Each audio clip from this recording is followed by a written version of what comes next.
आज तक black holes हमारी कल्पनाओं का विषय थे।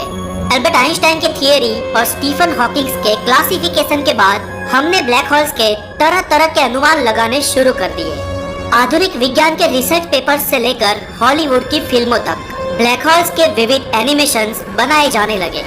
अब तक ब्लैक होल सिर्फ एक थियरी थी। ब्रह्मांड में इसे होने का कोई पुख्ता सबूत हमारे पास नहीं था, लेकिन 10 अप्रैल 2019 के रोज इन सारे प्रश्नों का अंत आ गया और हमारे सभी सवालों का जवाब हमें मिल गया। दोस्तों, आप ये जो देख रहे हो वो ब्लैक होल की सबसे पहली रियल इमेज है। इसे इवेंट होराइजन टेलीस्कोप्स के कोलैबोरेशन ने रिलीज किया है। ये तस्वीर M87 गैलेक्सी में स्थित एक सुपर मैसिव ब्लैक होल की है, जो हमसे 53.5 मिलियन लाइट ईयर्स दूर मौजूद है और इसका मास हमारे सूरज से 6 बिलियन टाइम्स ज्यादा है। और इसके बीच में ये जो काला धब्बा दिखता है, उस बिंदु के बीच का अंतर ही पूरे के पूरे 25 बिलियन माइल है। आप सोच सकते हैं कि ये कितना बड़ा और कितना मैसिव होगा, और बड़ा है इसलिए ये बेहद एक्टिव है। मतलब कि ये अपने सेंटर में से रेडियो एक्टिव वेव्स और बहुत ही सूक्ष्म मैटर्स रिलीज करता है। रेडियो वेव्स की ये धारा ब्लू रंग की है और ब्रह्मांड में 5000 लाइट ईयर्स तक स्ट्रेट फैली हुई है। ये ब्लैक होल हमारी पृथ्वी से इस तरह दिखता है, पर सोचिए इस ब्लैक होल को हम शिफ्टिंग डायरेक्शन से अलग अलग एंगल से देखें तो कैसा दिखाई देगा। तो दोस्तों, चारों ओर से ये कुछ इस तरह दिखाई देगा। इस सुपरमैसिव ब्लैक होल के अलावा भी वैज्ञानिकों ने हमारी मिल्की वे गैलेक्सी के बीचों बीच बसे सैजिटेरियस ए ब्लैक होल को भी ऑब्जर्व किया था और उसकी तस्वीर भी ली थी। सैजिटेरियस से हमसे करीब 26,000 लाइट ईयर दूर है और ये ब्लैक होल बहुत बड़ा ना होने के कारण उतना एक्टिव भी नहीं है।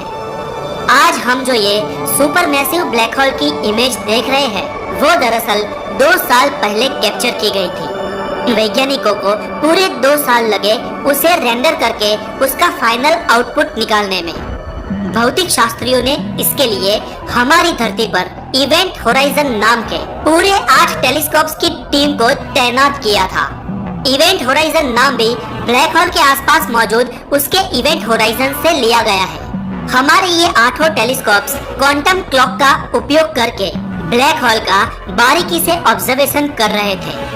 इतना ही नहीं, इन 8 को मिलाकर एक वर्चुअल टेलीस्कोप भी बनाया गया था, जो रियल टेलीस्कोप से कैद हुए डेटा को अपडेट करता था और ब्लैक होल से आने वाली प्रत्येक वेवलेंथ को जोड़कर वैज्ञानिकों ने ब्लैक होल की फाइनल और रियल इमेज निकाली।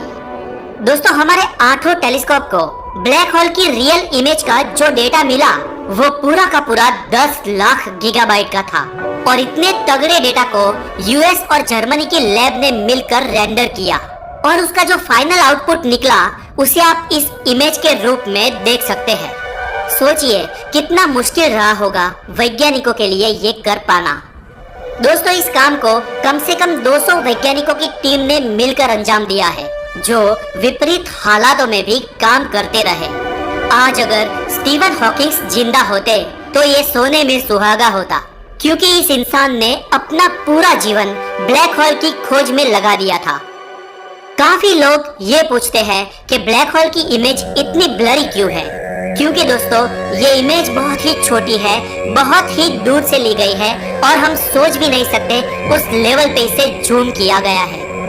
और अब आखिर में एक बात का खुलासा करना जरूरी है दोस्तों, आप ये जो तस्वीर देख रहे हैं वो टेक्निकली वास्तव में एक ब्लैक होल की तस्वीर नहीं है। जी हाँ, ब्लैक होल तो खुद शाम अंधेरों में बसा हुआ होता है। उसकी ग्रेविटी इतनी होती है कि वो प्रकाश को भी अपने बाहर नहीं जाने देता और जिस चीज पर प्रकाश गिर ही नहीं सकता उसे हम देख ही नहीं सकते। इसलिए ये तस्वीर वास्तव में ब्लैक होल के आसपास के इवेंट होराइजन की, यानी कि उसके आसपास के ग्रेविटेशनल एटमॉस्फेयर की है, जहां पर भूल कर भी अगर ब्रह्मांड की कोई भी वस्तु पहुंच जाए तो उसे ब्लैक होल निगल जाएगा।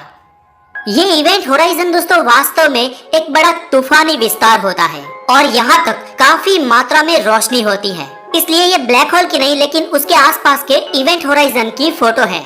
लेकिन उस प्रकाशित होराइजन के ठीक बीच में जो काला अंधकार दिखता है, उसके सेंटर में असली ब्लैक होल का अस्तित्व होगा, जो बेहद कॉम्प्रेस हुआ होगा, अति सूक्ष्म लेकिन अपार भारी होगा, जहां पर ना लाइट का अस्तित्व होगा और ना ही टाइम का, और वो असली ब्लैक होल होगा।